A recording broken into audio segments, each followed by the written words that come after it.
Hi there, welcome back to Becoming You. I'm Rebecca Cafiero. I'm your go-to girl for business and life strategies, and of course with a dash of woo. But I am also just a really open-hearted human. I had a friend today that said, you have big heart syndrome. And so today's episode is going to be really raw, it's going to be really personal, and it's going to be really important. And I'm going to do my best to not cry my eyes out. I also realized this was the same jacket I wore last week when I was recording. It's my favorite and it's cold. But today we're going to be talking about healing and forgiveness and sometimes the unexpected gut-wrenching life lessons that come when someone betrays our trust. And this is not just a theory. This is a very real, very public experience that I've had over the past decade that kind of came to a head last night. So I decided I was going to record today while it's really fresh in my mind, but it's also really fresh in my heart. If you Google Scamanda, like the word Amanda with SC before it, and ABC or Scamanda in the podcast, welcome to my trauma that is being shown on a national stage. Last night, the first episode unfolded live on ABC and it's streaming today on Hulu. This is something that I thought I'd already processed, but it brought everything to the surface again. And it was like reliving this wound that has been scarred over and over and over, but has not been fully healed. And so if you've ever been deceived or manipulated or taken advantage of, if you've ever poured your heart out helping someone only to find out they weren't who they said they were, this episode is for you. This is my story of Scamanda and my experience as her friend and her number one donor. Without giving it all away, you can watch the docuseries. For 10 years, a woman named Amanda faked having cancer. And this was not like a small lie where she was, occasionally telling people. This was a massive, elaborate deception involving a blog and celebrities, fundraising. And it wasn't just about sympathy. It was really a whole lifestyle that was built on this manipulation or this deception. She built an entire community of thousands of followers and hundreds of donors around this fabricated story that drew people in, right? People who wanted to support her fight and believed in her resilience and her positivity. And I was one of those people. And I am one of those people. I wasn't just her top donor. I was a friend. It was a long, beautiful history that has now become a long, complicated history. And I gave because I wanted to help. I gave because I believe in the power of a comeback story. I gave because I saw someone who was struggling and I wanted to make a difference. And I gave because I have my own personal experience losing loved ones to cancer and going through cancer several times with people very close to me. And I just want to say when we talk about being scammed or deceived, like this is not something that happens to a few people. There's a stat that is 15% of households have experienced a scam in the last year. 15%. And it creates anger and regret and betrayal and embarrassment. It's embarrassing. I'm a business coach. I'm a strategist. And yet I was taken for a decade, right? And I felt all of those emotions. And the real sad reality that people don't talk about, I'm going to be sniffling through this, just an FYI if you're listening or watching, is that half of the people that are victimized blame themselves. And 60% of fraud victims experience mental health struggles. And I know I absolutely have. And I want to be really, really real about that. So watching it all play out last night on the show, and obviously I'd lived it, but living it or even sharing my story, and I'm going to talk in the next episode about why it was really important for me to share my story, kind of seeing all of the people that were touched by her deception and her lies as they were exposed and hearing the details of how people have gone through this. It was gut-wrenching. And I've already lived it. I've walked through the shock. I've walked through the betrayal, the doubt up until the time that she literally pled guilty. Years after she was arrested, and the grief. And yet seeing it again, it really forced me to ask myself, what are the lessons that I've truly learned from this? What healing have I done and what healing I still have to do? Which I really realized this morning when I was bawling my eyes out and I was just thinking please don't mess up my mascara. I've got to do a podcast later. And then how do I continue to practice forgiveness when the hurt is still there, when it's still lingering? So I think the first thing in this, when we're scammed, there's so many different ways to be scammed, right? Identity theft, bank theft is massively, massively prevalent right now. Many of us are scammed for giving. And I think that's a whole different level of hurt. And when I look back, I see the why behind being generous. We give because we want to believe in the best in people. We give because we want to be part of something bigger, especially when someone's dealing with a challenge. We give because we hope that our kindness and generosity can change someone's life, can be part of their victory story. But what happens when our giving is manipulated, when our kindness is used as a tool for deceit? And what I realized that came out of all of this that is a life lesson, is a karmic lesson, is really to become an unconditional giver. Now I realize this is a lot easier than it sounds, right? But this experience forced me to really reflect on my own relationship with generosity and giving. I grew up in a family where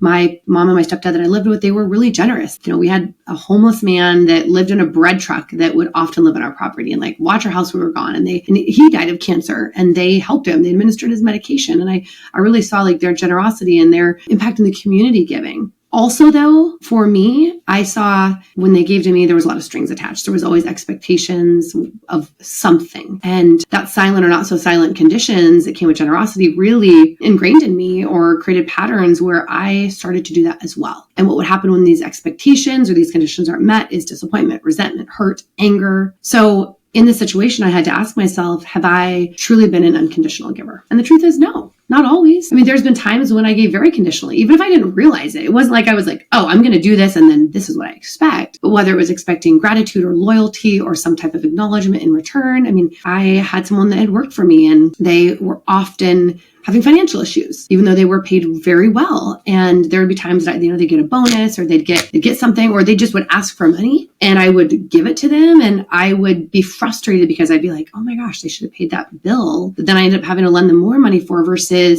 getting their hair done or something that to me didn't seem important. Now, again, that was me judging what they did with it instead of really focusing on just why did I give? And then there have been other times that I've given for the sake of giving. And I think it was probably 7 years ago, I heard about this teenage mom who was in the CASA system, court appointed special advocates. And it's the foster program or in the foster, it works with foster youth, that I had been a CASA, a court appointed special advocate. And I did that for several years. I loved it. And I heard from another CASA sponsor that her teenager had just what's called aged out of the system. So she turned 18 and they take her from foster care into what they call a halfway house, which is basically to finish high school. So she's a senior in high school and they put her in this house. The problem is there's not a lot of houses in the county. So instead of being close to her school where she was finishing school, she was 30 or 40 minutes away, but it was almost a 2-hour bus ride. And here's the kicker. She had a 2-year-old. So she was a teenage mom and she was just trying to finish her high school degree and, got lost in the system. And I heard about this poor mom getting up at 5 a.m. with her toddler to take a bus to school. And I was like, I want to help her. And I was able through my own generosity and then raising money to buy her a car. And I remember I delivered it to her that day. And of course I felt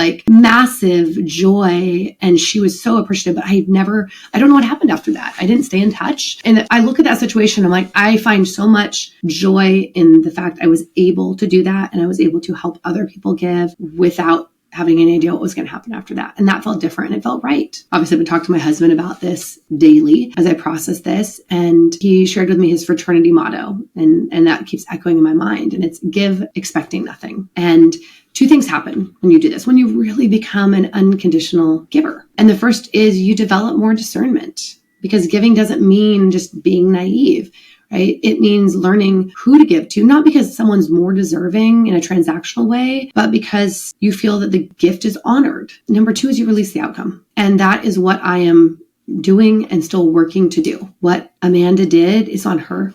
It's not on me. And I gave with pure intentions, and that's got to be enough. And there's days that it is, and there's days like today that there's still so much sadness for the expectations that I had, the story that I thought I was part of. Let's talk about healing. And what I've learned and what I am still learning. That's it. It's right. Healing is not a straight line. It's not a one and done. It's a spiral. It's when you think you've processed something, it comes back around in a different way. I've experienced this ever since she was arrested. I got a letter from the Department of Justice in August of 2020. So this has been 3.5 years of kind of waiting to see the full story. But I knew that this TV show was coming out in October. And before that, I knew the podcast was coming out in May of 2023. And I wanted to share my story because I knew if I didn't, I was such an integral part of it, someone else was going to share it. And I wanted to have my own narrative and not have my story told for me in a way that wasn't my truth. But in October, when the TV show was originally slated to come out, I was overwhelmed with fear, with anxiety, massive, crippling fear and anxiety. And I'm going to talk in the next episode about what that fear and anxiety was. But the show got pushed because of football. ABC picked up more games. And that time was really helpful for me to move through and do some more healing. But then last week, when I knew it was coming out, I felt numb. Over the last 5 or 6 days, I felt anxious. I felt detached. And last night I watched it and I just felt soul tired. And then this morning, of course, I cried my eyes out, in public. But the truth is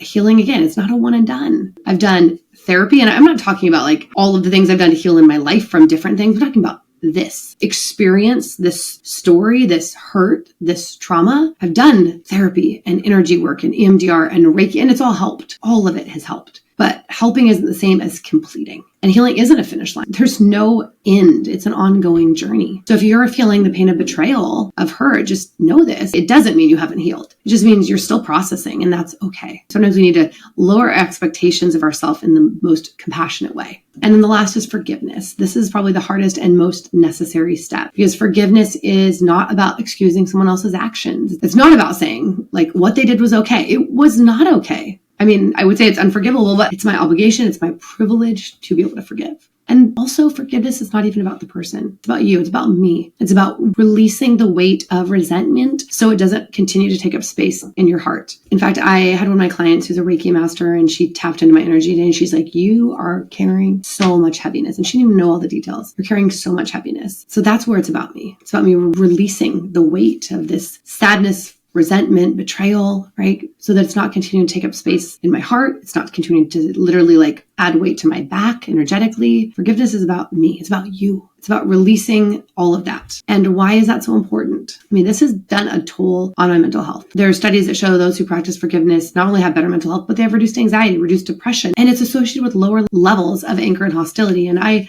don't want to live with anger. Yes, I'm hurt, but I don't want to live as an angry or hostile or as a non-trusting person. That would be the crime. Bigger than the crime that was done is for me to change who I am and to close off my heart for the rest of my life. So this week I am taking 2 big steps towards true forgiveness. I'm writing a letter to Amanda and to her mom, Peggy, who was a big part of this, who was my friend and watched me go through losing my boyfriend to cancer. And I'm not writing this letter for them. I might send it to them. I don't know. I'm writing it for me. They both sent me emails or letters, texts, apologizing and admitting. I realize now that I need to respond energetically to those. I need to say what I need to say, even if they never read it. And the second forgiveness thing I'm doing this week is a ritual of release. I'm going to burn the anger and the sadness I've been holding on to because I refuse and I'm unwilling and I'm unable to carry anymore. I mean, I can, but at a huge cost. And as I do this, I'm holding on to something that's, new, is compassion. I mean, I had compassion before, that's why I gave, but this compassion isn't just for me, it's for her. Because I feel so sad for Amanda. I feel sad for the precious time she's missing as she's in jail away from her children. I feel sad for the fact that it's ripped her marriage apart. I feel sad for the damage she's done, not just to me, but to so many people, mostly her children. And they have to grow up in the shadow of having a mom that lied to the world. And that is what allows me to let this go. Not because she necessarily deserves my forgiveness, but because I deserve to have peace. So I want to give you something tangible. Like, I know we've been talking a lot about how this has affected me, but I know that every one of you listening or watching, if you ask yourself, there's probably still some weight or a seed of sadness or betrayal or anger you hold against someone in your life for a missed expectation or a manipulation. But how do you heal and forgive? So if this has hit home for you, I have some steps that I prepared for you. And these are things that I'm either doing or have done or will be doing. And the first is journal about your experience, right? And ask yourself, what was the deeper lesson, what you experienced? Are you actually embodying it? Because I could know in my head, don't be a conditional giver, but then I can continue to conditionally give and get hurt and disappointed and betrayed again. And then another tool is to write a letter, even if you don't send it. You can mail it to no one, you can rip it up, you can burn it, but just get the words and the feelings out of your head and out of your body and onto paper. And then 3 is to create a ritual of release, like burn the letter, release it into the ocean, bury it in the earth, just let it go. I also had my therapist years ago said, like, put it in the freezer. There's someone that you're having a lot of energy with. In fact, I need to do this. I did this years ago. She's like, literally write their name down, put it in the freezer, like freeze out the emotion that is holding you down. And of course, you can always reframe the story. You were victimized, but you don't have to be a victim. You can rewrite your narrative from a place of strength and generosity and goodness and light. I think that's the biggest thing for me in the story is I felt like I was tinged and tainted and soiled by the darkness of what was done. And like it bruised me. But I can clean that tint, that stain off with the light of why I gave, of the positivity of it. And then practice self-compassion, right? Healing is not linear. There's days that I'm like, I'm so healed from this. And then I bawl my eyes out. So let yourself feel without judging yourself of where you should be or how you should feel. And then last is just decide how you're going to give moving forward. Hopefully you continue to give. What a tragedy if you don't. But you can set new boundaries. You can give unconditionally, but you can use discernment discernment. So I want to thank you for being here, for holding space for me, for this conversation, for being here to support me. I've gotten so many beautiful DMs and messages and text from so many of you just from the Instagram stories I finally shared yesterday when I was like, I need to get in front of this before it gets in front of me. And if this episode, if it resonates with you, share it with someone. Maybe someone you know that has been injured or victimized or just hurt. And if you're on your own path of healing and forgiveness, just know that you aren't alone and you're not done. Healing will continue. Until next time, keep becoming you.